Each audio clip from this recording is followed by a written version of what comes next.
પાટણ શહેરના જોગીવાડા વિસ્તારથી બુકડી તરફ જવાના મુખ્ય માર્ગ પર આજે બે માતેલા આખલાઓ વચ્ચે ભીષણ લડાઈ થતા અફરાતફરીનો માહોલ સર્જાયો હતો। લાંબા સમય સુધી ચાલેલા આ સિંગડા યુદ્ધને કારણે સ્થાનિક રહીશો અને માર્ગ પરથી પસાર થતા વાહન ચાલકો ભયભીત થયા હતા। બંને આખલાઓ એક સાથે એવી રીતે બાખડ્યા હતા કે રસ્તાની બંને તરફથી વાહન વ્યવહાર થંભી ગયો હતો।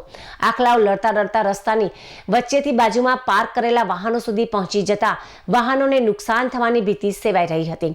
સ્થાનિક લોકોએ પોતાના ઘર અને દુકાનોના દરવાજા બંધ કરી દીધા હતા, જ્યારે કેટલાક રાહદારીઓ જીવ બચાવવા સુરક્ષિત સ્થળે આશરો લીધો હતો। આ ઘટનાને પગલે સ્થાનિક રહીશોમાં નગરપાલિકા તંત્ર સામે રોષ પણ જોવા મળ્યો હતો।